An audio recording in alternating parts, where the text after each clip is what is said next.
नमस्कार, मैं हूं जूली तिवारी। डेली न्यूज में आप सभी का स्वागत है। तो चलिए नजर डालते हैं आज के कुछ मुख्य समाचारों पर। अंबरनाथ में व्यापारी संघ का जोरदार विरोध। नगर पालिका की निष्क्रियता से उपोषण का 7वां दिन। अंबरनाथ नगर पालिका की निष्क्रियता के खिलाफ विमको नाका व्यापारी एसोसिएशन ने नगर पालिका मुख्यालय के बाहर साखड़ी उपोषण शुरू कर दिया है, जो आज 7वें दिन में प्रवेश कर चुका है।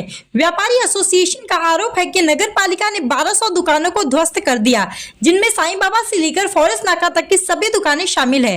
व्यापारियों का कहना है कि यह कार्रवाई किसी के इशारे पर की गई है और वे पिछले 12 वर्षों से न्याय की लड़ाई लड़ रहे हैं, लेकिन उन्हें अभी तक कोई राहत नहीं मिली है। उपोषण करने वाले शहरवासी रोजाना नगर पालिका के सामने साखड़ी उपोषण पर बैठने को मजबूर है, लेकिन उन्हें केवल आश्वासन मिल रहा है। व्यापारी एसोसिएशन ने भ्रष्ट अधिकारियों के खिलाफ कार्रवाई की मांग की है और पुलिस उपायुक्त को ज्ञापन भी सौंपा है।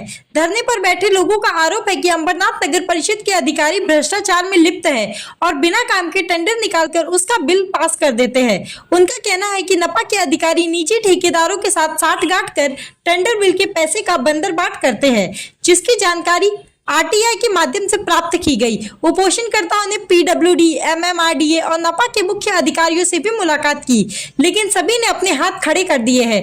इस साखड़ी उपोषण ने नगर पालिका की कार्यशैली पर गंभीर सवाल उठाए और व्यापारी संघ की ओर से न्याय की ये जदोजहद लगातार जारी रहेगी जब तक उनकी मांगे पूरी नहीं हो जाती। वर्तमान स्थिति में अंबरनाथ के नागरिकों ने गहरी चिंता पैदा कर दी है। उपोषणकर्ताओं की स्थिति दिन ब दिन खराब होती जा रही है और उनके स्वास्थ्य पर भी नकारात्मक असर पड़ रहा है। स्थानीय नेताओं और सामाजिक संगठनों ने इस मुद्दे पर ध्यान केंद्रित किया है और नगर पालिका प्रशासन से तुरंत कार्रवाई की मांग की है। उपोषण के 7वें दिन नागरिकों की एकजुटता और संघर्ष ने यह स्पष्ट कर दिया है कि वे न्याय की लड़ाई में दृढ़ संकल्पित है। अब देखना होगा कि नगर पालिका प्रशासन इस गंभीर मुद्दे का समाधान कितनी जल्दी और कितनी प्रभावी तरीके से करता है। 2014 के अंदर 27 मई को रोड का मार्किंग देके जब 27 मई को तोड़ा, भाई इतना जगह बच रहा है तो जबरदस्ती भ्रष्टाचार करके लोग दुकानों को तोड़ दिया। म्यूनसिपलिटी, पीडब्ल्यू, एमएमआरडी, हम तीनों को आरटीआई डाल के पूछा, भाई ये ऐसा दुकान बचने के बाद क्यों तोड़ा?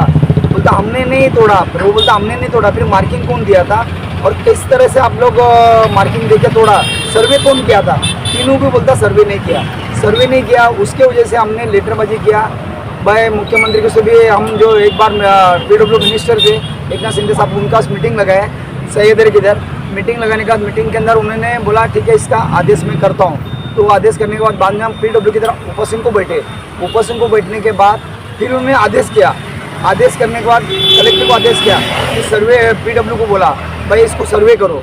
सर्वे करने के बाद ये जगह का मालूमात निकला, भाई इधर जगह इतना बच रहा है, कोई मालिक क्या बेच रहा है। तो उसके बारे में हमने जो सोचा भाई जगह बच रहा तो अधिकार हमारा बनता है। जो हमारा दुकान था 40 साल से, 50 साल से, 30 साल से, 35 साल से दुकान था। दुकान रहने के बाद वो अधिकार है। फिर हम म्यूनसिपलिटी के खिलाफ में अभी 15 दिन पहला बैठे थे। हम बैठने के बाद म्यूनसिपलिटी से बैठने के बाद कोई उसका चर्चा नहीं, बातचीत नहीं। हमने ईमानदारी से भाई हमारा जो जगह बचा है, फिर उन्होंने पीडब्ल्यू को बोलता है, म्यूनसिपलिटी को बोलता है, लेटरबाजी करता है, इधर से लेटर उधर से लेटर, और ऐसे ही करके हमने 12 दिन बैठने के बाद हमको तो म्यूनसिपलिटी उसका रिस्पॉन्स नहीं दे रहा है। फिर हमको कुछ ऐसे चीज़ मालूम पड़ा, म्यूनसिपलिटी किस तरह से भ्रष्टाचार, कुछ पॉलिटिकल उनके मिलकर भ्रष्टाचार जो करते हैं, और उसका लेटरबाजी हम 2 महीने से चालू किए। भाई मालूम होने के बाद चालू होने के बाद इसके ओपन करके गया। इसके लिए तहसीलदार का उसका इंक्वायरी होना चाहिए, सही कौन है, गलत कौन है, वो कौन है पॉलिटिकल। हम तहसीलदार के खिलाफ बैठे और डीडी स्कीम का ज़मीन तहसीलदार के अंडर में आता है और एमआरडीसी की जगह उनको भी आता है। अब इसके कहने पे हमने सब सर्वे किया भाई किस तरह से, और तहसीलदार 1 हफ्ते से छुट्टी पे गया था। कल मंडे को तहसीलदार आएगा, निवेदन हम दिए हैं और उधर भी दिए। मंडे को कल 2 बजे हम बैठ के उनसे बात करने वाला, उसका आगे का क्या होएगा फिर हम बताएंगे। आपकी प्रमुख मांगनी क्या है? प्रमुख मांगनी ये है, रास्ते में जो रोड पे जगह बचा है वो जगह बचा हो। तो आज के लिए बस इतना ही। कल फिर मिलेंगे इसी समय इसी चैनल पर। तब तक के लिए मुझे दीजिए इजाजत। धन्यवाद।